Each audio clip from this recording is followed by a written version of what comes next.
millones de pesos. Decíamos que ese dinero se puede obtener de dos maneras. Una, hay que bajar el costo del gobierno, reducir el costo del gobierno al pueblo. Le cuesta mucho al pueblo mantener al gobierno.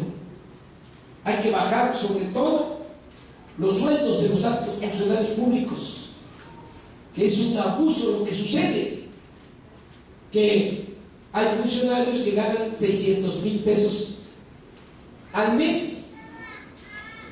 Un ministro de la Corte, bueno para nada, mejor dicho alcahuete, y empleado de la oligarquía, ganan eso, 600,000 pesos mensuales, el doble de lo que gana el presidente Obama en Estados Unidos. Y tienen todos los privilegios: atención médica privada, tienen los altos funcionarios públicos caja de ahorro especial, se mueven en aviones, helicópteros. Mantener esa flotilla de aviones, helicópteros, cuesta alrededor de 1.500 millones de pesos al año. ¿Qué proponíamos? Vamos a que se acaben esos privilegios, que se quiten las pensiones millonarias de los expresidentes. ¿Por qué se les está dando pensiones a los expresidentes? 5 millones de pesos mensuales a Salinas, 5 millones de pesos mensuales a Miguel de la Madrid, a Fox, a Cedillo. Hay que quitar todo eso. Y se puede tener ahorros de 200,000 millones de pesos. Se les propuso eso. Se les propuso incluso que se aprobara una ley. Se presentó esa iniciativa de ley, el proyecto de decreto, el 13 de octubre, para que no se aumentaran los impuestos. También les propusimos, y esa es la otra medida, que se terminen los privilegios fiscales, que ya se le pida a los potentados que paguen impuestos, porque los de arriba no pagan impuestos. Eso lo hemos venido diciendo y no se creía. Fuimos los primeros en denunciar que desde la época de Echeverría, desde 1973, se suscribió un pacto entre el poder económico y el poder político para que los grandes empresarios y banqueros no paguen impuestos en el país, desde luego violando la Constitución. Decían que no era cierto. Bueno, hace poco lo tuvo que reconocer el mismo Calderón. Tuvo que decir que las 400 grandes corporaciones empresariales y financieras no pagan impuestos. En el 2008, y esto demuestra también cómo está concentrada la riqueza en México en unas cuantas manos, 400 grandes corporaciones obtuvieron ingresos por 5 billones de pesos. ¿Cuánto significa esta cantidad? 5 billones de pesos. Es la mitad de toda la riqueza que se generó en México en ese año. Esos fueron los ingresos de 400 corporaciones. ¿Cuánto pagaron de impuestos? En el 2008, 1.7% de impuesto sobre la renta. Un trabajador asalariado, ahora hasta los jubilados del seguro, después de 9 salarios mínimos, ya tienen que pagar del 15 al 30% de impuestos sobre la renta. Un pequeño o mediano empresario, un pequeño o mediano comerciante, lo mismo, hasta el 30% de impuesto sobre la renta. A los potentados, nada.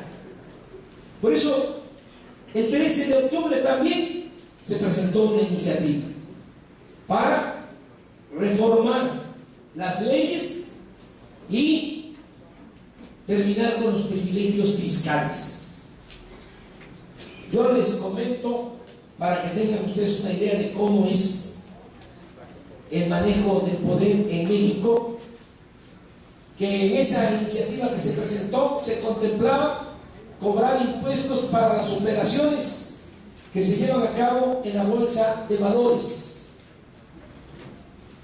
Claro, ni la ley de austeridad ni estas iniciativas se aprobaron. Prefirieron aumentar los impuestos. Pero miren, hace como un mes se anunció la venta de la cervecera Cuauhtémoc Moctezuma, esa cervecera de Monterrey. La vendieron en $7.400 millones. $7.400 millones a una transnacional holandesa.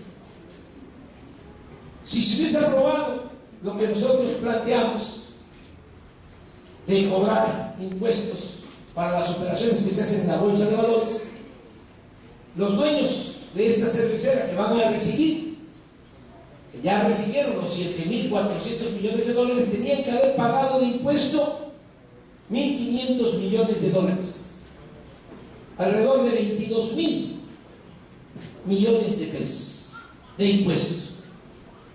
Como no se aceptó nuestra propuesta, no van a pagar nada de impuestos, cero, por esa operación. Para que comparemos con el aumento del IVA del 15 al 16%, ese punto porcentual le va a dar al gobierno, con lo que va a recoger de todos los mexicanos, $30.000 millones de pesos este año.